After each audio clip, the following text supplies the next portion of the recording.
Subscribe to Storylab. Now, let's begin this one. The morning sun filtered through the kitchen window of the McMullen house, casting warm light across the breakfast table where Gordon McMullen sat with his daughter Catherine.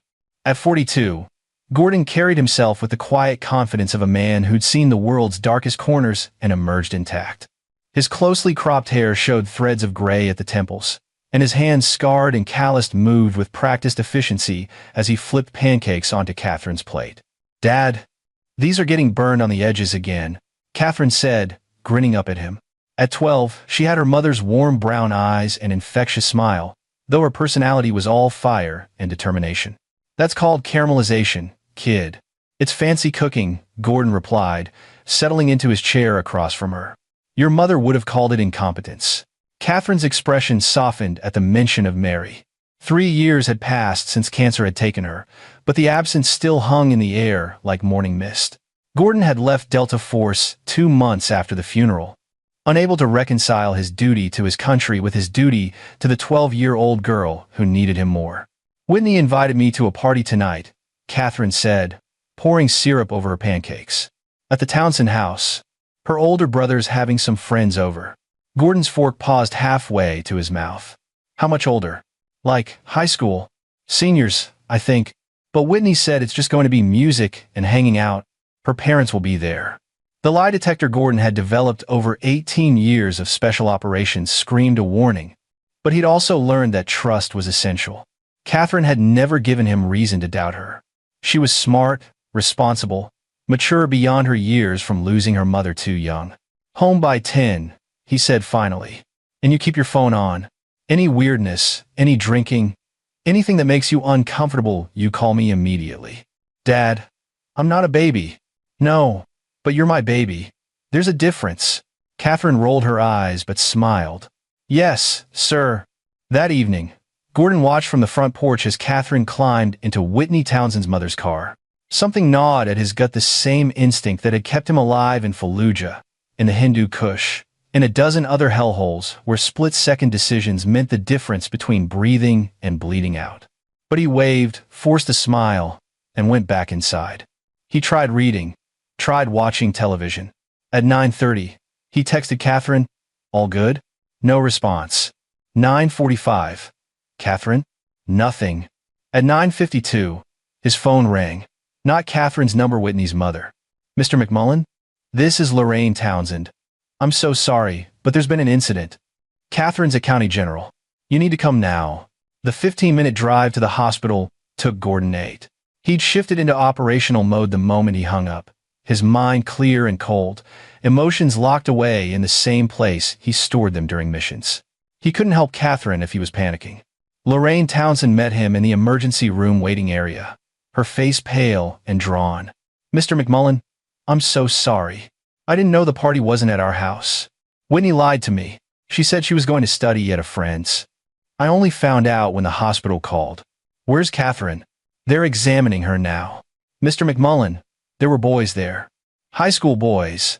They—" Her voice broke. "I don't know exactly what happened, but when the police brought her in, there was blood and bruises and—" Gordon's hands were fists at his sides, his breathing controlled. "Who?" "The football team. I heard one of the officers say it was players from the varsity team." "Mr. McMullen, I'm so—" He was already walking toward the nurse's station when a doctor emerged from the treatment area. Pamela Pierce, according to her badge, was a woman in her mid-50s with kind eyes that had seen too much suffering. "Mr. McMullen, I'm Dr. Pierce. Your daughter is stable. She has a concussion, 3 cracked ribs, extensive bruising across her back and torso, and a fractured wrist. We're running additional tests, but physically, she's going to recover." "Physically," Gordon repeated, the word tasting like ash. Dr. Pierce's expression tightened. "Mr. McMullen, 11 boys assaulted your daughter. They filmed it. From what the police have told me, they shared the video on social media before the platforms took it down. The psychological trauma is going to be significant. I've called in a counselor, but Catherine's asking for you." Gordon nodded once, his jaw so tight it ached. "Can I see her?" Catherine lay in a hospital bed that made her look even smaller than her 12 years. The right side of her face was swollen and purple, her wrist wrapped in a temporary cast. When she saw Gordon, tears spilled down her cheeks. "Daddy," she whispered, and the word broke something in him. He sat beside her, taking her uninjured hand in both of his. "I'm here, sweetheart. I'm right here." They said terrible things. About Mom. About me. They grabbed me and her breath hitched. "I tried to fight, Dad. I tried. But there were so many. And they just laughed. And they kept hitting me, and, you did everything right, you survived. That's what matters." But even as he said it, Gordon knew it was a lie. Survival wasn't enough. Not for this. Not for what they'd done to his little girl. A police officer appeared in the doorway, a young woman who looked fresh out of the academy. "Mr. McMullen, I need to ask Catherine some questions about what happened." Gordon wanted to refuse, to shield Catherine from having to relive it. But he knew the system. Evidence. Statements. Building a case. He nodded and stepped back, though he didn't leave the room. Catherine's statement was halting, interrupted by tears, but the facts emerged with brutal clarity. Whitney had lied about the party location. It was at the house of Brett McDaniel, the quarterback whose parents were out of town. Catherine hadn't wanted to go to a party full of older boys, but Whitney had convinced her it would be fine.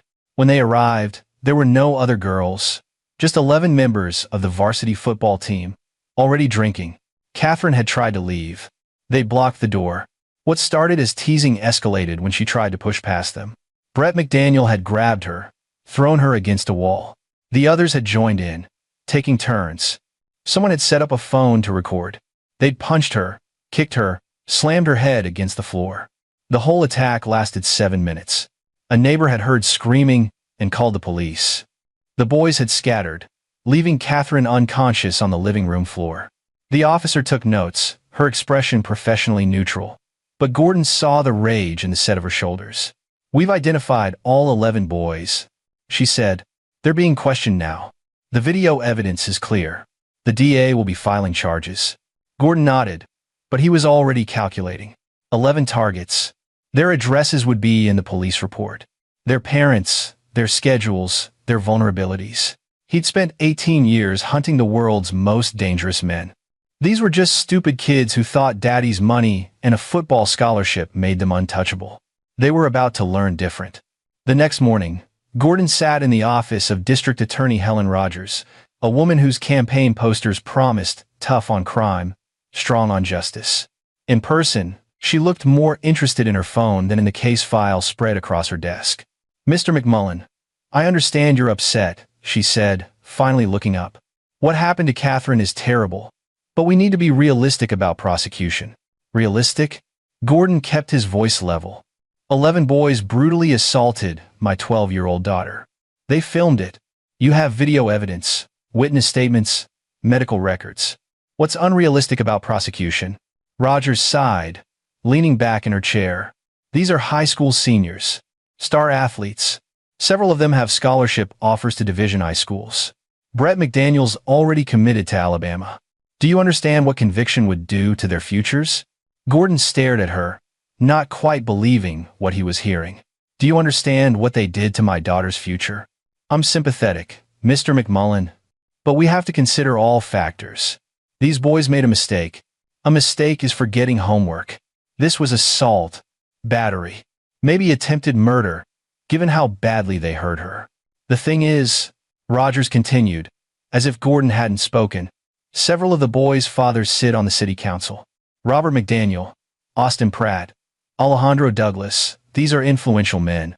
They've made it clear that aggressive prosecution would be problematic for everyone involved." Gordon's hands remained still in his lap, but his mind was racing through scenarios. "You're not filing charges. I'm pursuing a more measured approach. Probation, community service, mandatory counseling. The boys will be punished, but in a way that doesn't destroy their entire lives over one incident. One incident where they put my daughter in the hospital. I understand you're angry, but—" "No," Gordon said quietly, standing. "You don't understand. You've never understood what it means to protect someone. But you will." He walked out before she could respond. In his truck, Gordon sat in the parking lot and made a call. The number hadn't changed in 3 years. "Kelvin, it's Gordon." Kelvin Galvan's voice came through warm and familiar. Mac? Damn. Brother, it's good to hear from you. How's civilian life treating you? I need the team. All of them. How fast can you get to North Carolina? The warmth vanished from Kelvin's voice, replaced by the clipped efficiency of an operator. What's the situation? Catherine was assaulted. 11 boys. The DA won't prosecute because their fathers own this town. Silence stretched for 3 heartbeats. Then, Jeremiah's in Virginia, 2 hours out. Zach's doing contractor work in Fayetteville, 40 minutes. Arnold's running a gym in Charleston, 4 hours. Mac, you know we're all out, we can't. I'm not asking you to do anything, Gordon said. I'm handling it. But afterward, there might be blowback. I need people I trust watching Catherine. Another pause. When? Tonight. I'll have it done by 0400. We'll be there by 1800. Mac, be smart about this. I'm always smart, Kelvin. That's why I'm still alive. Gordon spent the afternoon in his basement workshop, gathering materials. The house had belonged to Mary's parents. Built in the 70s, with a sprawling basement that Gordon had converted into a combination gym and armory. Officially, he owned a dozen legal firearms hunting rifles, a shotgun, 2 handguns registered for home defense. Unofficially, the false wall behind his workbench concealed enough weapons and tactical gear to outfit a small team. But tonight wasn't about guns. Guns were loud, messy, left forensic evidence.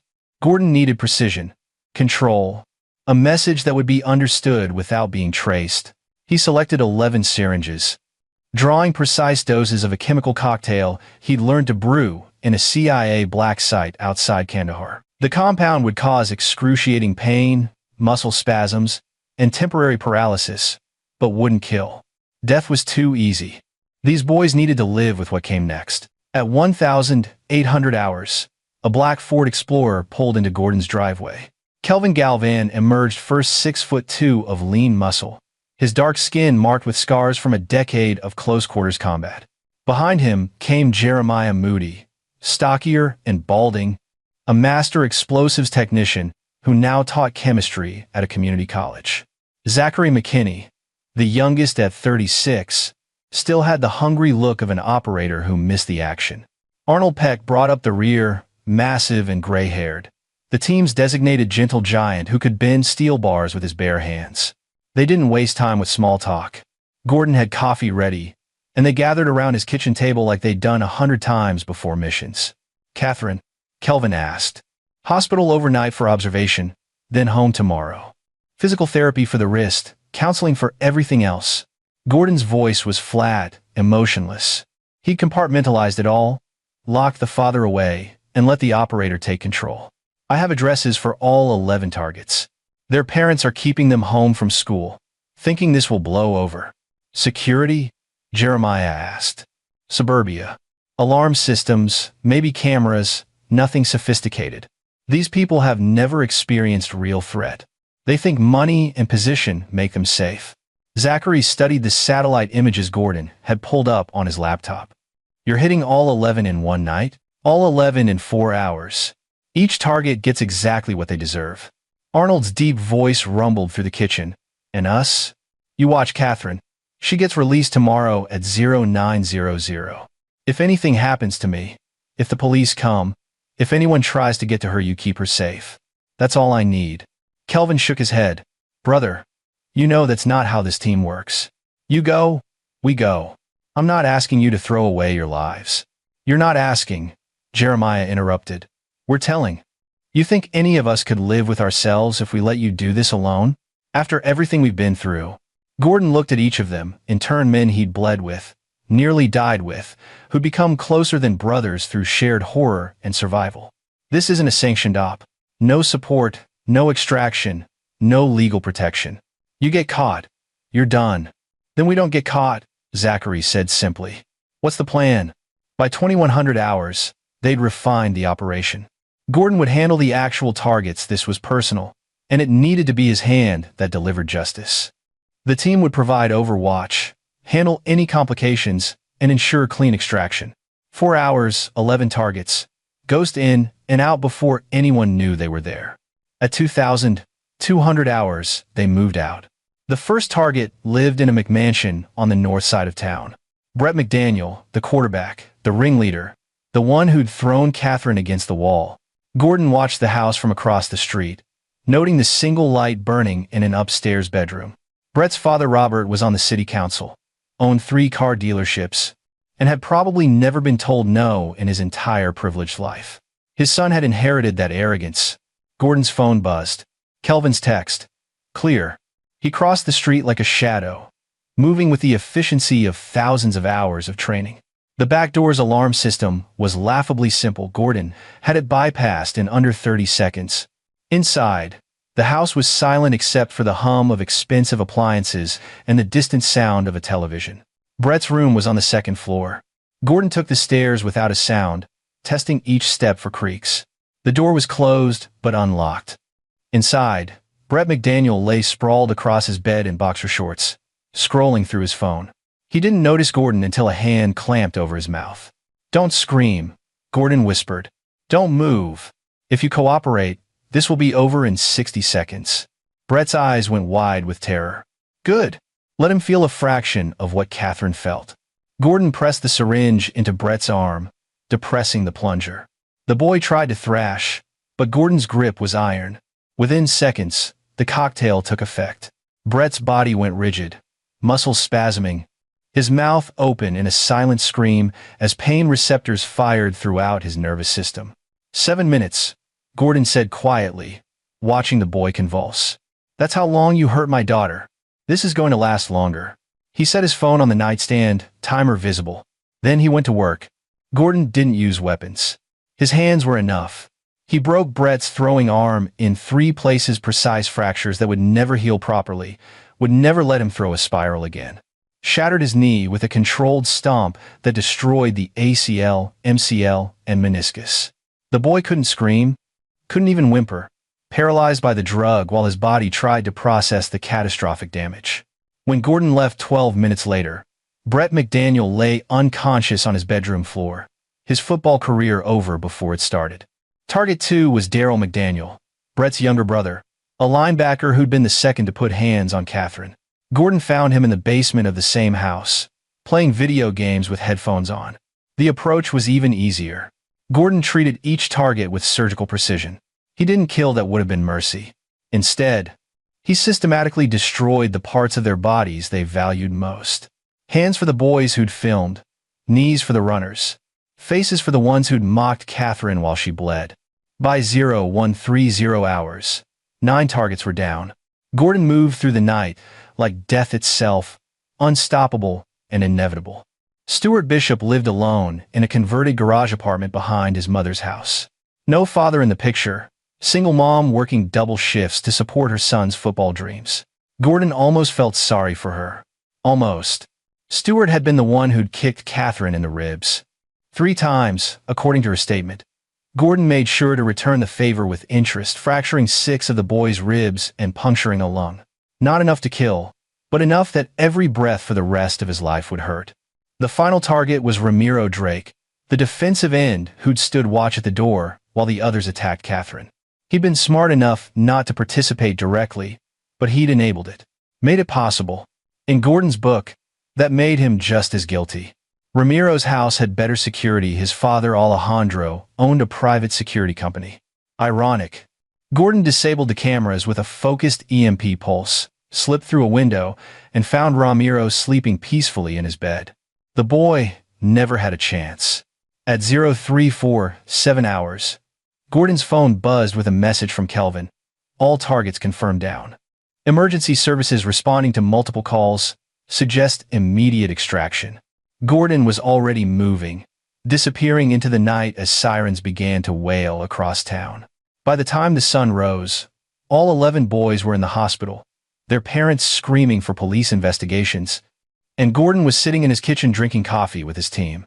"News is already calling it a coordinated attack," Zachary said, scrolling through his phone.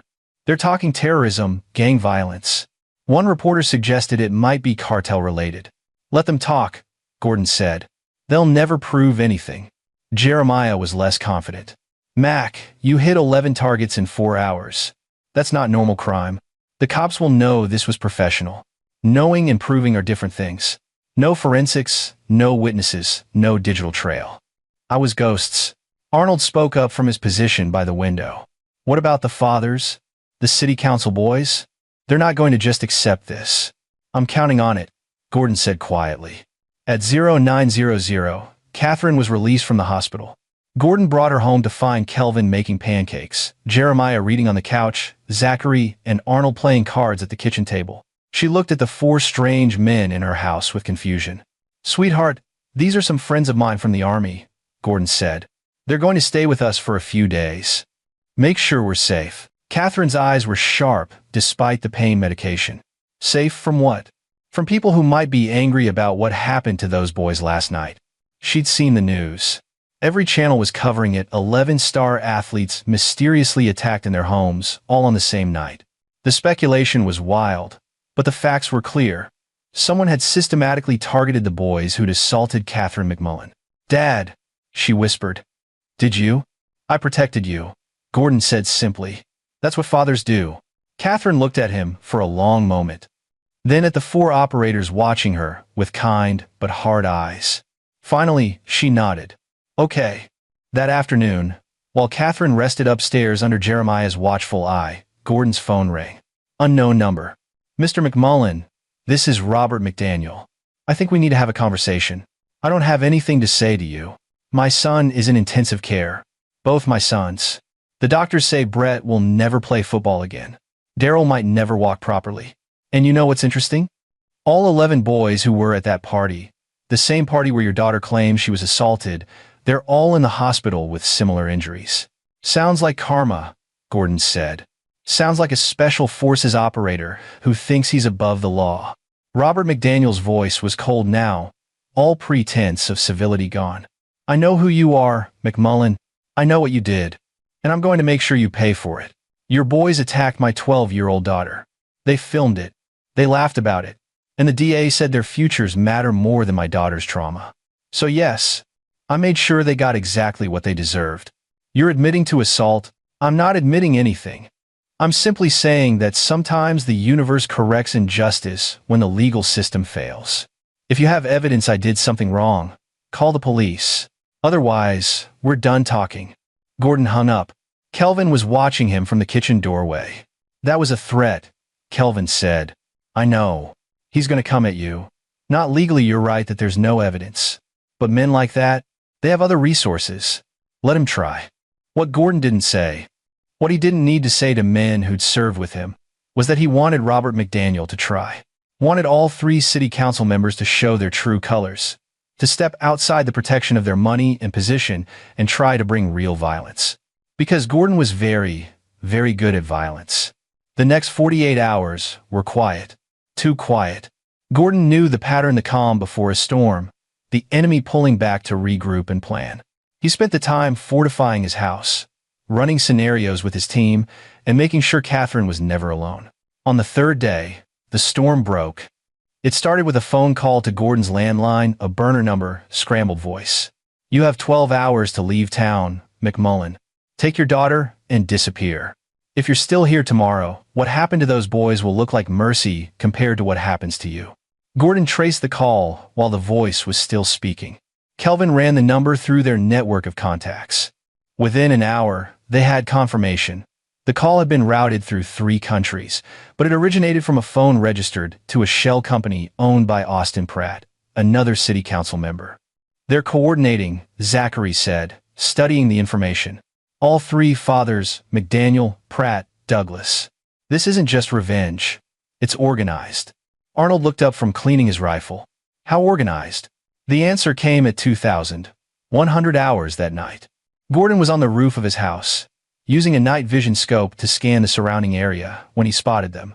4 vehicles, no lights, approaching from different directions. They parked 2 blocks away, and men began emerging. Lots of men. Contact, Gordon said into his radio. Multiple vehicles, 40-plus hostiles. Converging on our position. Inside the house, the team moved with practiced efficiency. Kelvin secured Catherine in the reinforced safe room Gordon had built in the basement, concrete walls, steel door, supplies for 72 hours. Jeremiah set up their defensive positions. Zachary and Arnold took firing positions at strategic windows. Gordon stayed on the roof, counting. 43 men, all armed, all moving with the coordination of professional soldiers. These weren't street thugs. This was a private military contractor force. His phone rang. Robert McDaniel. See them, McMullen? That's 43 of the best operators money can buy. Former SEALs, Rangers, Force Recon. Men who make you look like an amateur. You've got 10 minutes to send your daughter out. She walks away unharmed. You? You're gonna pay for what you did to my boys. Gordon's laugh was cold. You sent 40 men to kill one? I'm flattered. You're dead. You just don't know it yet. Here's what you don't know, Robert. I'm not alone. And the men with me? We're not just former special forces. We're Delta. We're the ones they send when SEALs and Rangers fail. Your 40 contractors? They're already dead. They just don't know it yet. Gordon hung up and keyed his radio. All positions, weapons free. Let's show these amateurs how operators work. The first contractor died before he'd taken 5 steps toward the house. Jeremiah's shot was perfect, suppressed rifle, headshot at 200 meters in the dark. The body dropped silently. The contractors immediately went tactical, but they were facing a fortified position defended by 5 of the most lethal soldiers the American military had ever produced. Gordon's house had been prepared for exactly this scenario. Kelvin triggered the first surprise claymore mines hidden in the hedge line. The explosion shredded 6 contractors instantly, and the survivors scattered. Gordon took out 3 more from his rooftop position, each shot precise and final. Zachary and Arnold established a crossfire from the windows, and the contractors' advance turned into a rout. It took 17 minutes. When it was over, 23 contractors were dead, 14 were wounded and fleeing, and 6 had surrendered when they realized they'd been lured into a kill box by men who'd perfected the art of asymmetric warfare. Gordon zip-tied the 6 survivors and had Kelvin call the police. Then he called Robert McDaniel back. Your army just lost. 23 dead, 14 wounded, 6 in custody. Want to send more? The silence on the other end was broken by ragged breathing. This isn't over. Yes, it is. Because here's what's going to happen next. You, Pratt, and Douglas are going to resign from the city council. You're going to liquidate your assets and establish a foundation in my daughter's name, $10 million, dedicated to helping victims of assault. And you're going to do it publicly with a full confession of how you used your positions to protect your sons and then tried to murder me when I sought justice. You're insane. Or, Gordon continued, I start killing. Not your contractors, you, your families, everyone you care about.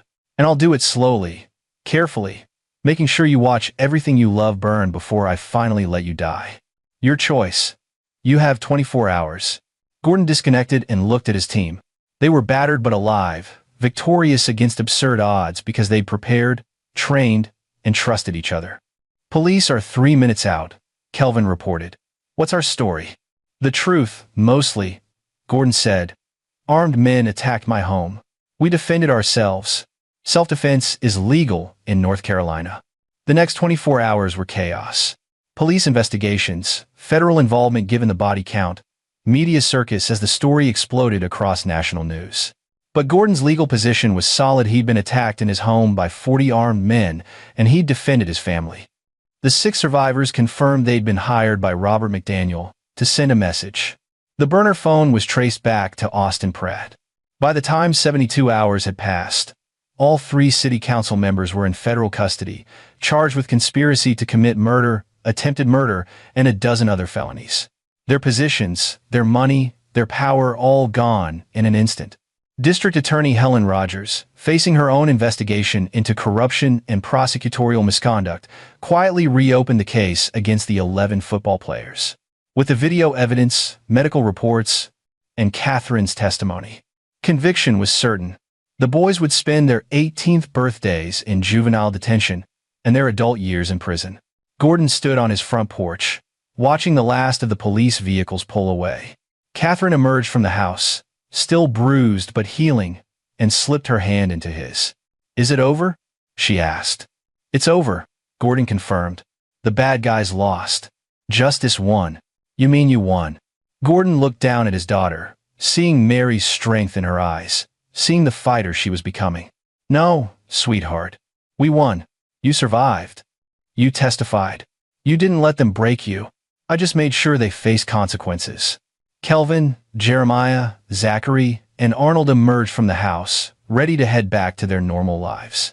But they'd stay close, Gordon knew. Once Delta, always Delta. Once family, always family. You know they'll come for you again someday, Kelvin said quietly. Maybe not McDaniel and his crew, but someone. Revenge has a long memory. Gordon's smile was cold and certain. Let them come. I'll be ready. I'm always ready. He meant it. Gordon McMullen had spent 18 years as one of America's most elite warriors, and he'd used every bit of that training to protect what mattered most. His daughter was safe. The men who'd hurt her were behind bars. The corrupt officials who'd enabled them were facing justice. And if anyone else ever threatened his family, they'd learn the same lesson those 11 boys and 40 contractors had learned. There are some men you don't cross, some lines you don't breach, some daughters you don't touch. Because Gordon McMullen was a father first, a warrior second, and he would move heaven and hell to protect his little girl. The sun was setting as the team finally dispersed, each man heading back to his own life but staying a phone call away. Catherine went inside to rest, leaving Gordon alone on the porch. He pulled out his phone and looked at the photo that served as his wallpaper. Mary, Catherine, and himself from 4 years ago, before cancer, before violence. When the world still made sense. I kept her safe, he whispered to the memory. Just like I promised. The wind rustled through the trees, and Gordon could almost hear Mary's voice. I know you did. I always knew you would. He pocketed his phone and went inside, locking the door behind him. Tomorrow would bring new challenges, new battles, new threats. But tonight, his daughter was safe, his enemies were defeated, and justice, real justice, not the corrupted version peddled by people like Helen Rogers, had prevailed. Gordon McMullen had gone to war for his daughter and emerged victorious. That was all that mattered. The story should have ended there, father and daughter safe, enemies vanquished, justice served. But 3 weeks later, another threat emerged from an unexpected direction. Gordon was at Catherine's physical therapy appointment when his phone rang. Kelvin's voice was urgent.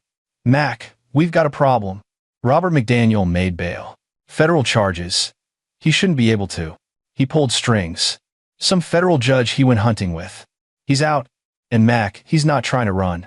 He went straight to a press conference. Gordon pulled up the live stream on his phone. Robert McDaniel stood outside the courthouse, flanked by expensive lawyers, his face a mask of righteous indignation. My sons were brutalized by a vigilante, McDaniel said to the assembled cameras. Gordon McMullen took the law into his own hands, permanently crippling 2 teenage boys. Yes, there was an incident at a party, teenagers making poor choices, but what he did was monstrous. I hired security to protect my family from this dangerous man, and he murdered 23 people defending themselves. I will not rest until Gordon McMullen is behind bars where he belongs. The narrative was clever, Gordon admitted. Strip away context, focus on the body count, paint him as a revenge-crazed killer rather than a father protecting his daughter. It might even work on a jury if the federal charges didn't stick first. But Gordon had learned something in his years fighting America's enemies. The best defense was often a devastating offense. That evening, he made a series of calls. The first was to Pamela Pierce, the ER doctor who'd treated Catherine. The second was to the police officer who'd taken Catherine's initial statement. The third was to an investigative journalist named Cassandra Wilson, who'd built a career exposing corruption. Miss Wilson, I have a story for you. About how a city council used their position to protect 11 rapists and how far they were willing to go to avoid accountability. Within 48 hours, Cassandra Wilson's expose dominated every news cycle. She had medical records, police statements, the video evidence that the DA had tried to suppress, testimony from Catherine and 4 other girls who'd been assaulted by the same football team in previous years, cases that had been quietly buried by Helen Rogers at the city council's request. The public fury was immediate and absolute. Robert McDaniel's bail was revoked. Helen Rogers was arrested, and the narrative shifted from vigilante father to corrupt officials enabled serial predators. But McDaniel had one final card to play. From his jail cell, he put out a contract $1 million for Gordon McMullen, dead or alive. The assassination attempt came on a Tuesday morning. Gordon was driving Catherine to her counseling appointment when he spotted the tail of a black sedan, 2 vehicles back, matching his turns. He trained Catherine for this possibility. "Sweetheart, I need you to listen carefully and do exactly what I say," he said calmly. "Get down on the floor behind my seat. Stay there until I tell you it's safe." Catherine's eyes went wide, but she didn't argue. She'd seen enough in the past month to trust her father's instincts. She slid to the floor as Gordon accelerated, confirming the sedan was following. 2 more vehicles joined the chase, coordinated, professional. Gordon keyed his radio. "Kelvin, I've got 3 vehicles in pursuit. Taking evasive route Bravo." "Roger that. We're en route." 8 minutes. 8 minutes was a lifetime in a tactical situation. Gordon took a hard right, then a left, weaving through residential streets. The pursuers kept pace. One pulled alongside, and Gordon saw the passenger window rolling down, saw the muzzle of an automatic weapon. He slammed the brakes, letting the attacking vehicle shoot past, then accelerated and rammed the second pursuer from behind. The impact sent it spinning into a parked car. 1 down, 2 to go. The third vehicle tried to box him in from the front, but Gordon had spent years in high-threat driving courses. He executed a J-turn that would have made his instructors proud, reversing direction at 40 miles per hour, and punched the accelerator. "Dad." Catherine's voice was steady despite the terror she must be feeling. "Stay down, baby. I've got this." The first vehicle, the one with the shooter, had turned around and was gaining. Gordon led them onto the highway, buying space and time. His phone rang on Bluetooth. "Mr. McMullen, this is Special Agent Joan Osborne with the FBI. We're aware of the contract on your life. Where are you right now?" "Highway 40, eastbound. 3 hostiles in pursuit. We have units converging on your position. Stay on the line." Gordon checked his mirrors. The pursuing vehicle was 20 yards back and closing. The passenger was leaning out with what looked like an MP5 submachine gun. "Catherine, cover your ears," Gordon said. He slammed the brakes again, letting the pursuing vehicle overshoot, then pulled his own sidearm and fired 3 rounds through his rear window into their engine block. The vehicle's hood erupted in steam and smoke, and it careened off the road. "Threat neutralized," Gordon reported to Agent Osborne. "How far are your units?" 30 seconds. "Mr. McMullen, we need to bring you and your daughter into protective custody." "Negative. Protective custody means relying on you to keep us safe. I'll handle my own security." "Sir, there's $1 million bounty on your head. Every 2-bit contractor and wannabe operator in the country is going to come after you." "Let them come," Gordon said grimly. "I've got a team, I've got training, and I've got motivation.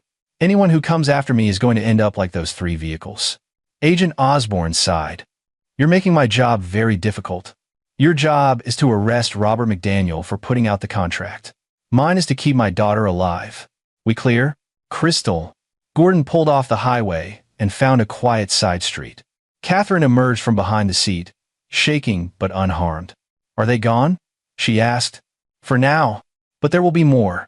Catherine, I need you to understand something. What I did to those boys, what I did to the contractors who attacked our house, I'd do it all again to protect you. But I've made enemies, and they're not going to stop. So, what do we do?" Gordon looked at his 12-year-old daughter, seeing the strength in her eyes, the determination. She was scared, yes, but not broken. Never broken. "We survive," he said simply. "That's what we do best." Over the next week, 4 more assassination attempts were made on Gordon's life. Each one was thwarted, sometimes by Gordon's skill, sometimes by his team's intervention, sometimes by pure luck. But each attack made it clear that Robert McDaniel's reach extended far beyond what they'd anticipated. The breaking point came when someone planted a bomb in Catherine's school. The device was discovered before detonation, but the message was clear. Whoever was after Gordon was willing to hurt children to get to him. That crossed every line, violated every code. Gordon called an emergency meeting with his team. They gathered in a secure location, a warehouse owned by one of Jeremiah's contacts, and laid out the situation. "This ends now," Gordon said. "Not later. Not after the trial. Not when McDaniel's in prison. Now. Because the next bomb might not be found in time. You want to go after him in a federal holding facility?" Zachary said, skeptical. "Mac, that's a suicide mission. I'm not talking about killing him. I'm talking about ending his ability to wage this war. He's using shell companies, offshore accounts, encrypted communications to fund these attacks. We cut off his money. We cut off his reach. Arnold leaned forward, interested now. How? The same way we cut off funding to terrorist cells in Afghanistan.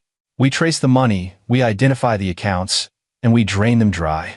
Every penny he's got goes to victims' charities, legal defense funds, anywhere that'll hurt him worse than death. Kelvin smiled slowly. Financial warfare. I like it, but we'll need a hacker. I know someone, Jeremiah said. My niece. She works cybersecurity for a defense contractor, but she's got extracurricular skills. 24 hours later, they were joined by Flora Anderson, a 26-year-old with purple hair and the kind of casual genius that made computers do exactly what she wanted. She listened to Gordon's explanation, examined the data they'd gathered on McDaniel's financial empire, and nodded. Give me 48 hours, she said. I'll give you everything. She delivered in 36 hours. Robert McDaniel's wealth was impressive, $37 million spread across 18 accounts in 7 countries. Flora didn't just identify them. She drained every single account, routing the money through a series of anonymous transfers that ended with donations to assault victim advocacy groups, legal aid societies, and a new foundation in Catherine's name dedicated to prosecuting wealthy offenders who thought they could buy their way out of justice.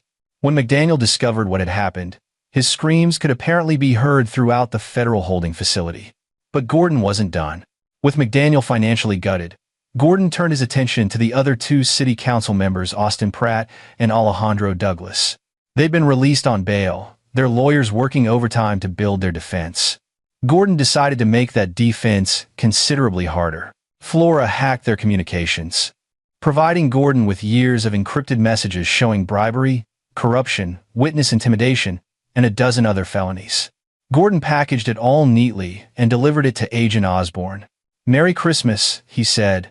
That should give you enough to put them away for decades. Osborne looked at the data, then at Gordon. How did you obtain this? Anonymous source. Does it matter? Legally? Yes. Practically? She smiled grimly. I'll find a way to make it admissible. With all 3 former council members facing ironclad federal cases, their wealth seized, their reputations destroyed, the assassination attempts ceased. Gordon's name was quietly removed from every bounty board, and the world moved on to the next scandal. But Gordon knew better than to relax. He kept his team close, kept his house fortified, kept training Catherine in situational awareness and basic self-defense. Because the world was full of predators, and the only way to survive was to be harder, smarter, and more ruthless than anyone who might threaten your family. 6 months later, Gordon sat in a courtroom and watched as all 11 football players were sentenced to adult prison minimum 15 years each. The 3 former city council members received 25 years. Helen Rogers was disbarred and sentenced to 10 years for corruption and obstruction of justice. Catherine sat beside Gordon, holding his hand. She'd testified at every trial, facing her attackers with courage that made Gordon's chest tight with pride. When it was finally over, when the last verdict was read and the last prisoner was led away, Catherine looked up at her father. Is it really over now? It's over, Gordon confirmed. We won. We won, Catherine echoed, testing the words. I like how that sounds. They walked out of the courthouse together into bright sunshine. Kelvin, Jeremiah, Zachary, and Arnold were waiting by the truck, and they drove together to Catherine's favorite restaurant, a hole-in-the-wall taco place that served the best carnitas in the state. Over tacos and laughter, surrounded by the men who'd helped save his daughter and destroy their enemies, Gordon McMullen felt something he hadn't experienced in months. Peace. He'd gone to war for his daughter, and he'd won.